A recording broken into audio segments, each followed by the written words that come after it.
जी नमस्कार मेरे सभी प्यारे साथियों, कैसे हैं आप लोग? यदि ठीक हैं तो फिर मैनी वेलकम है और आइए जुड़िए हमारे साथ और संगीत का मज़ा लीजिए। जी साथियों, आज मैं आप लोगों के लिए लेकर आया हूँ बहुत ही प्यारा सा मस्ती बारा भोजपुरी गाना जो कि खेसारी साहब का है और उस गाने का बोल है,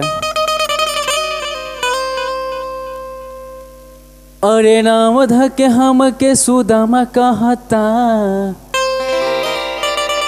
उसके बाद भाई,